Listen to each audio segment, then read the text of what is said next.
بسم اللہ الرحمن الرحیم نحمد اللہ العظیم ونصلی ونسلم علی رسولہ الکریم رب اشرح لی صدری ویسر لی امری واحلل عقدۃ من لسانی یفقہوا قولی سبحانک لا علم لنا الا ما علمتنا انک انت العلیم الحکیم۔ عزیز طلبہ، السلام علیکم ورحمۃ اللہ وبرکاتہ۔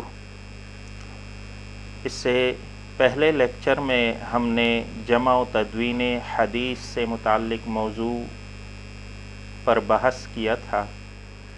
آج ہمارا موضوع ہے صحاح ستہ۔ جمع و تدوین حدیث کا دور ثالث میں ہم نے پڑھا تھا کہ یہی وہ ذرعی عہد ہے جس میں جو حدیث کی تدوین کا کام جو ہے وہ اپنے پایہ تکمیل تک پہنچتا ہے، اور اسی دور کی جو مشہور کتابیں ہیں وہ صحاح ستہ ہے جو آج تک رائج اور متداول ہے۔ تو آج ہم اس موضوع میں صحاح ستہ کا تعارف اور اس کی خصوصیات پڑھیں گے۔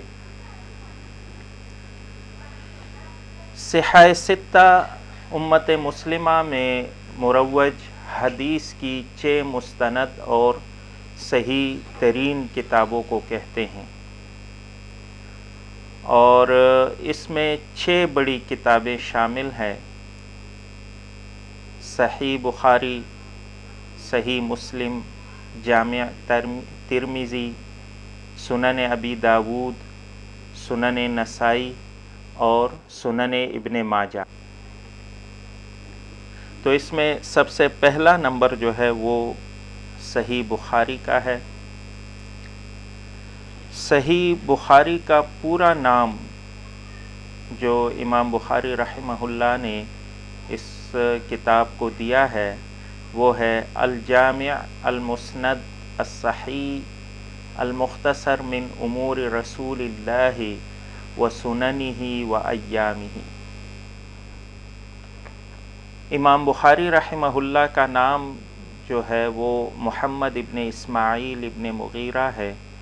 ابو عبداللہ آپ کی کنیت ہے۔ آپ کی پیدائش 194 ہجری میں ہوئی اور وفات 250 ہجری میں۔ بخارا شہر سے آپ کا تعلق تھا، اسی نسبت سے آپ بخاری مشہور ہوئے۔ جامع حدیث کی وہ کتاب جس میں فقہی مسائل کے علاوہ تفسیر، مناقب، فتنہ کی جمع ہے، اور سیرت کے متعلق احادیث مبارکہ درج ہوں۔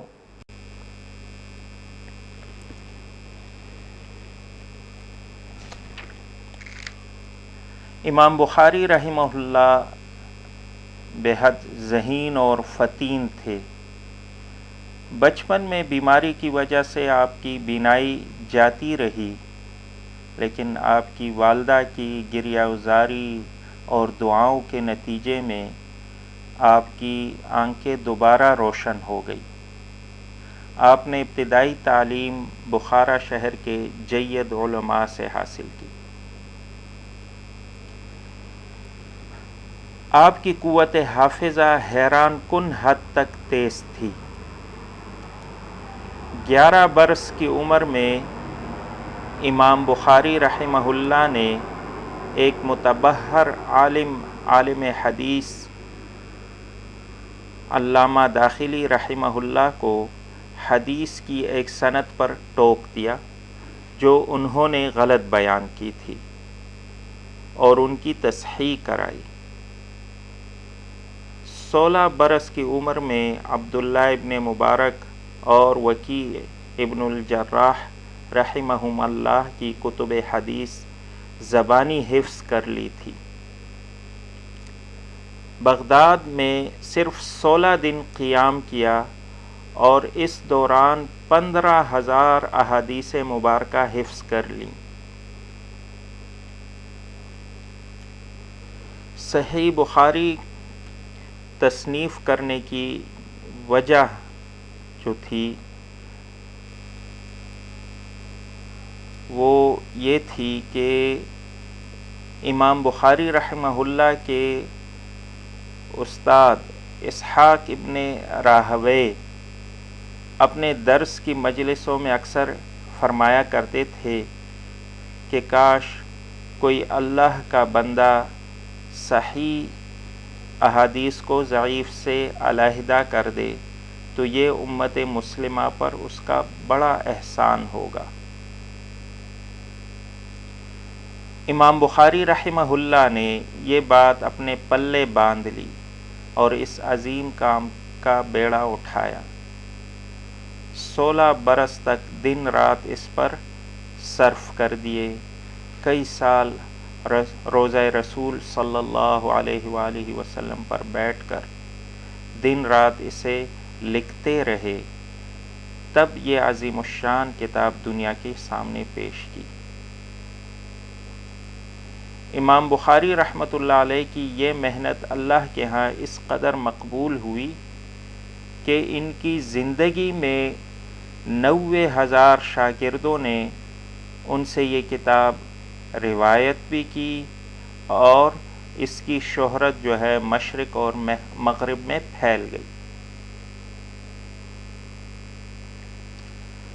صحیح بخاری کی تصنیف سے پہلے جس قدر احادیث مبارکہ کی کتابیں مرتب ہو چکی تھی ان میں صحیح اور ضعیف دونوں قسم کی احادیث جمع کر دی جاتی تھی، جس سے مطالعہ کرنے والے کو بڑی پریشانی ہوتی تھی اور اسے خود چھان بین کر کے صحیح حدیث کو ضعیف سے الگ کرنا پڑتا تھا،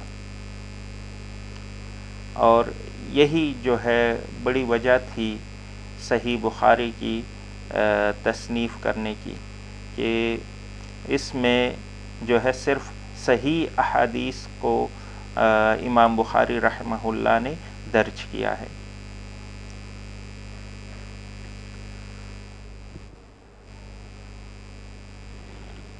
علماء حدیث نے اس کتاب کو اصح الکتب بعد کتاب اللہ کا لقب عطا کیا ہے۔ امام بخاری رحمہ اللہ نے اس کتاب کو 6 لاکھ احادیث میں سے منتخب کر کے اس میں کل 9,086 احادیث جمع کی، اور اگر مقرر ذکر کی گئی احادیث کو حذف کر دیا جائے تو کل تعداد 2,761 رہ جاتی ہے۔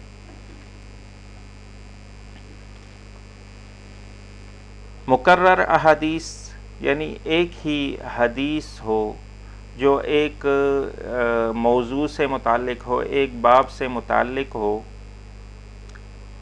اور اسی حدیث مبارکہ کی کوئی اور بات ہے جو دوسرے باب سے متعلق ہے، تو امام بخاری رحمہ اللہ نے یہی حدیث جو ہے اس باب میں بھی درج کی ہے۔ اس کو مقرر حدیث کہتے ہیں۔ مثلا ایک حدیث شریف ہے، اس میں وضو سے متعلق آپ صلی اللہ علیہ وسلم کا بیان مبارک ہے، اور ساتھ ہی اس میں نماز سے متعلق بھی آپ صلی اللہ علیہ وسلم کا ارشاد مبارک ہے، تو اس حدیث کو امام بخاری رحمہ اللہ نے کتاب الطہارہ میں بھی درج کیا ہے، اور اسی طرح اس کو پھر کتاب الصلاح میں بھی۔ تو ایسی روایت یا حدیث شریف کو مقرر حدیث کہتے ہیں۔ امام بخاری رحمہ اللہ کی روایت حدیث میں جو ہے وہ کچھ شرائط ہیں جس کے تحت انہوں نے اس صحیح بخاری میں جو ہے وہ احادیث مبارکہ درج کی ہے۔ وہ شرائط یہ ہے: نمبر 1، ثقہ راوی نے ثقہ راوی سے روایت کیا ہو۔ ثقہ جس پر اعتماد کیا جائے، جس کا حافظہ قوی ہو، جو تقوی میں اعلیٰ درجے کا ہو، وہ ایسے راوی کو ثقہ راوی کہتے ہیں۔ تو ثقہ راوی نے ثقہ راوی سے روایت کی ہو، ممتاز راویان حدیث اس روایت میں اختلاف نہ کریں، اس کی سند متصل ہو، یعنی سند میں کوئی راوی وہ حذف نہ ہوا ہو،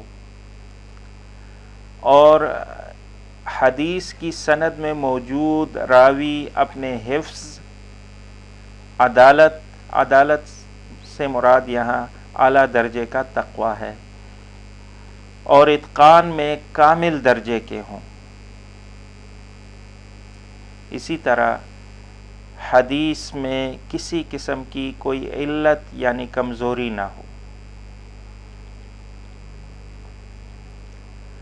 صحیح بخاری کی بہت سی شروح اور حواشی لکھے گئے ہیں، اور ابھی تک یہ سلسلہ جاری ہے، اور اس کی کچھ شروح کو بہت زیادہ مقبولیت اور شہرت حاصل ہوئی۔ اس میں ایک ہے عمدۃ القاری فی شرح البخاری، اس کے مصنف ہے علامہ بدر الدین عینی رحمہ اللہ۔ دوسری شرح ہے فتح الباری فی شرح البخاری، اس کے مصنف ہے علامہ حافظ ابن حجر عسقلانی رحمہ اللہ۔ اور ایک شرح جو یہاں بر صغیر پاک و ہند میں بہت زیادہ مقبول ہے، وہ ہے فیض الباری فی شرح البخاری، اس کے مصنف ہیں علامہ حافظ سید محمد انور شاہ کشمیری رحمہ اللہ۔ صحاح ستہ کی دوسری کتاب جو ہے وہ صحیح مسلم شریف ہے۔ اس کتاب کے مصنف کا نام ابو الحسن مسلم ابن حجاج قشیری نیشاپوری رحمہ اللہ ہے۔ آپ کی پیدائش 206 ہجری اور وفات 261 ہجری میں ہوئی، اور نیشاپور شہر سے آپ کا تعلق ہے۔ آپ نے اس کتاب کا مکمل نام جو رکھا ہے وہ ہے المسند الصحیح المختصر بنقل العدل عن العدل الی رسول اللہ صلی اللہ علیہ وسلم، اور عام طور پہ یہ آپ کے نام کی نسبت سے صحیح مسلم پہ ہی مشہور ہے۔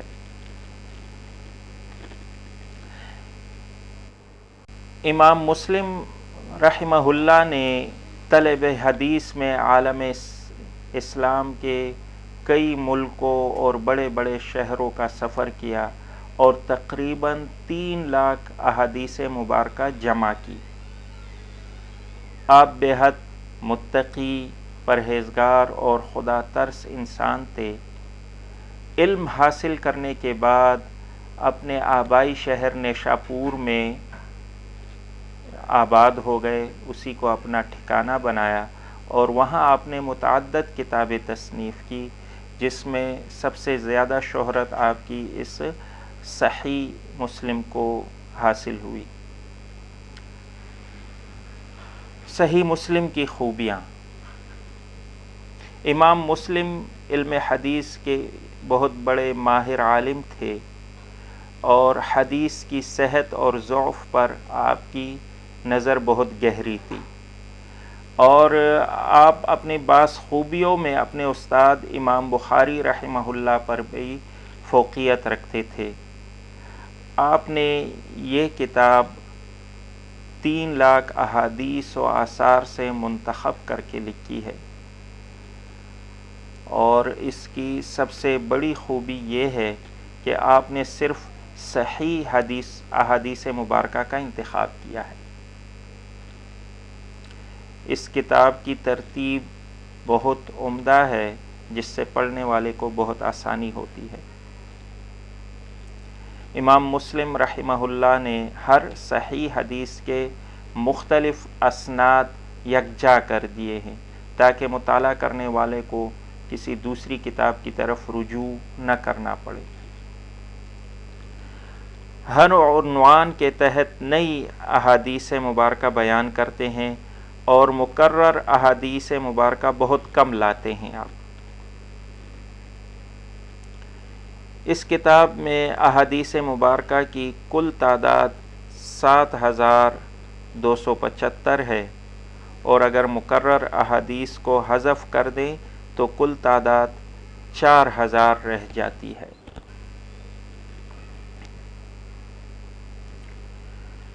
صحیح مسلم کی انہی خوبیوں کو دیکھتے ہوئے مغرب کے بعض علماء نے اس کے متعلق فرمایا ہے: ما تحت ادیم السماء اصح من کتاب مسلم،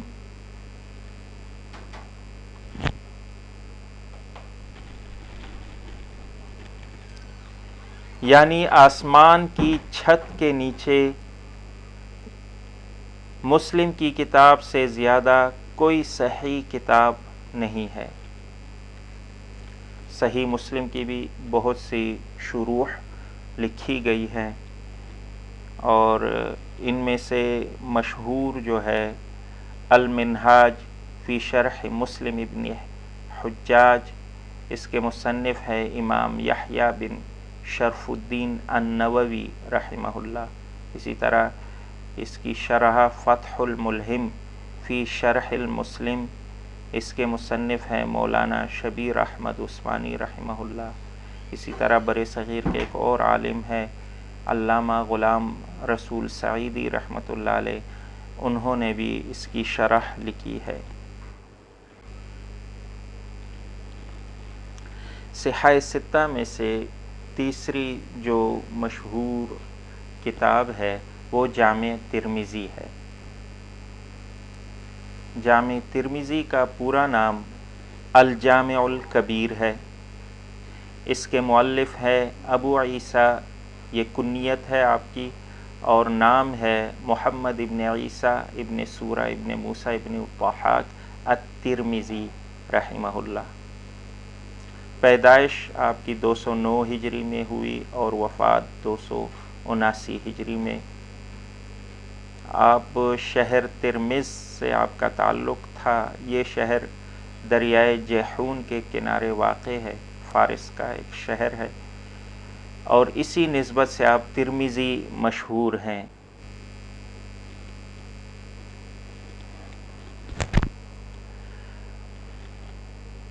آپ کی جامع کی بعض خوبیاں ایسی ہے جو آپ کو صحیح بخاری اور صحیح مسلم سے ممتاز کر دیتی ہے، اور اسی خوبیوں کی وجہ سے علماء میں یہ بہت مقبول کتاب ہے۔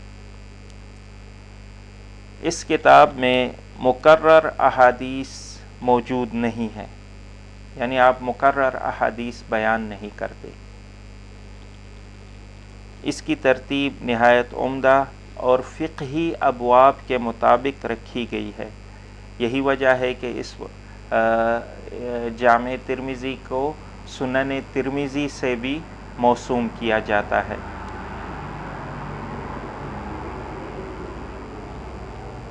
امام ترمذی کا یہ طریقہ ہے کہ وہ ائمہ فقہ کا مسلک درج کر دیتے ہیں، اسی وجہ سے ہر مسلک کا استدلال اس کتاب سے مل جاتا ہے۔ امام ترمذی ہر حدیث کا درجہ مثلاً صحیح، حسن، ضعیف اور غریب احادیث کا تذکرہ خود کر دیتے ہیں، یعنی حدیث کے بیان کے بعد اس کا درجہ بھی بیان کر دیتے ہیں کہ ھذا حدیث حسن، ھذا حدیث صحیح یا ضعیف وغیرہ وغیرہ۔ یہ خود آپ حدیث کے آخر میں یہ حکم بھی ساتھ لگا دیتے ہیں۔ راویان حدیث کے متعلق بھی اس میں وضاحت ملتی ہے، مثلاً یہ راوی ضعیف ہے یا یہ راوی ثقہ۔ امام ترمذی اکثر اس بات کا تذکرہ کر دیتے ہیں، یعنی راوی کے متعلق بھی آپ جو ہے اس کی وضاحت کر دیتے ہیں کہ یہ راوی ضعیف ہے یا ثقہ ہے۔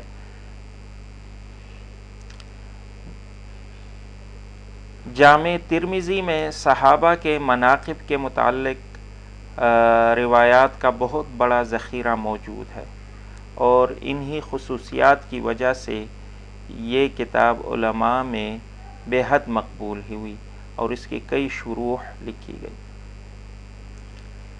جامع ترمذی صرف حدیث کی کتاب ہی نہیں بلکہ یہ فقہ کی کتاب کا درجہ بھی رکھتی ہے۔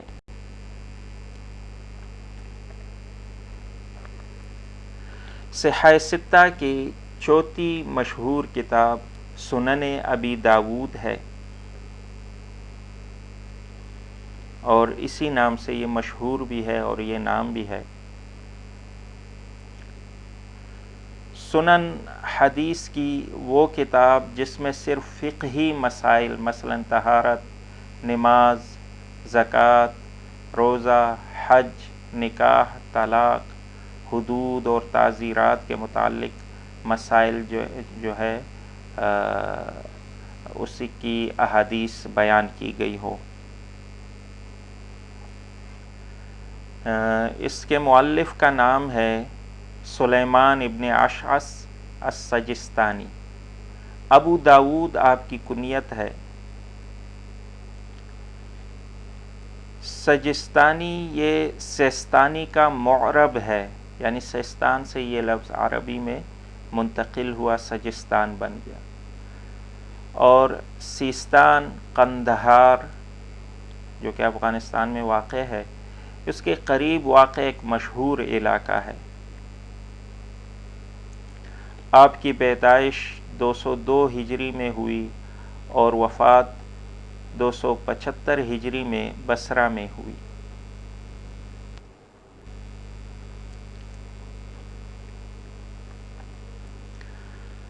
ابو داود رحمہ اللہ خود اپنی اس کتاب کے متعلق بیان کرتے ہیں کہ قرآن پاک کے بعد میری اس کتاب کا سیکھنا لوگوں پر لازم ہے، اور جو آدمی اس کتاب کو پڑھے اور غور کرے وہ اس کی قدر و قیمت سمجھ جائے گا۔ اس کے علاوہ اس کی کچھ خصوصیات ایسی ہے جو اسے دوسری کتابوں سے ممتاز کر دیتی ہے۔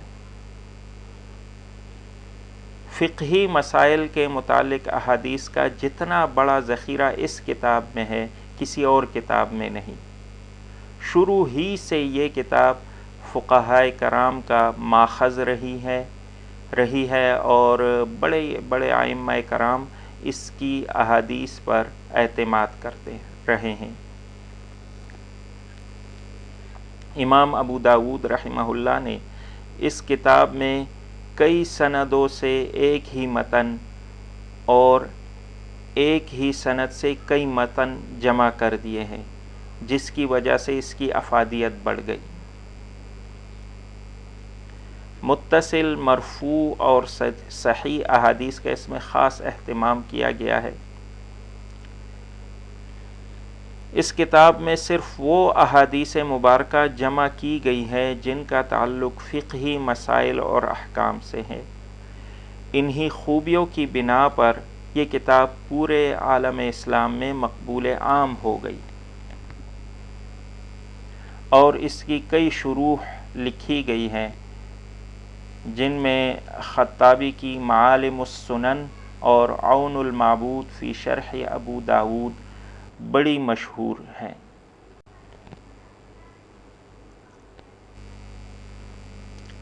صحاح ستہ کی پانچویں کتاب سنن نسائی ہے۔ اس کتاب کا پورا نام المجتبی من السنن یا اسے السنن الصغریٰ کے نام سے بھی موسوم کیا جاتا ہے۔ اس کے مؤلف ہیں احمد ابن شعیب ابن علی الخراسانی النسائی رحمہ اللہ۔ ابو عبد الرحمن آپ کی کنیت ہے۔ آپ کی پیدائش 215 ہجری میں نسا شہر میں ہوئی اور اسی کی نسبت سے آپ نسائی کہلائے۔ 88 سال کی عمر میں 303 ہجری میں وفات پائی۔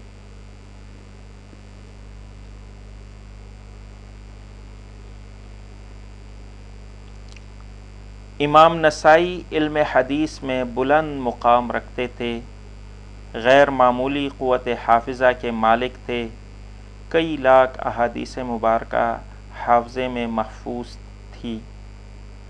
آپ نے پہلے ایک بڑی ضخیم کتاب سنن کبریٰ کے نام سے لکھی جو تقریباً 30 جلدوں پر مشتمل تھی۔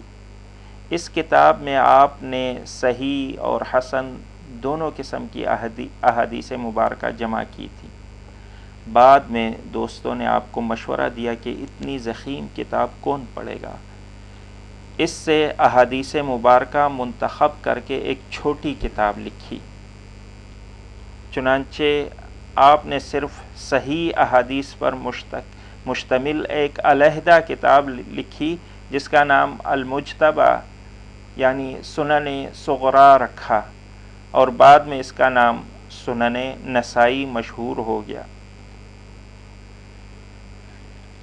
اس میں احادیث کی کل تعداد 5761 ہے، اور یہ کتاب بہت اہمیت رکھتی ہے کیونکہ اس کے عنوانات انتہائی آسان اور سہل ہیں۔ امام حاکم اور خطیب بغدادی رحمہ اللہ نے لکھا ہے کہ حدیث کی صحت کو جانچنے کے لیے امام نسائی کی شرائط امام مسلم سے بھی زیادہ سخت ہیں، یعنی امام مسلم سے بھی آپ کی شرائط زیادہ سخت ہے۔ اس کتاب کی بھی کئی شروح جو ہے وہ لکھی گئی ہے۔ صحاح ستہ کی چھٹی کتاب جو ہے وہ سنن ابن ماجہ ہے۔ اس کے مؤلف کا نام ہے محمد ابن یزید القزوینی، ابو عبداللہ آپ کی کنیت ہے۔ ماجہ آپ کی والدہ کا نام تھا جو ایک مشہور و معروف خاتون تھی، اور انہی کے نام سے آپ کی شہرت ہوئی۔ 209 ہجری میں ایران کے شہر قزوین میں آپ کی پیدائش ہوئی، اور 273 ہجری میں آپ نے وفات پائی۔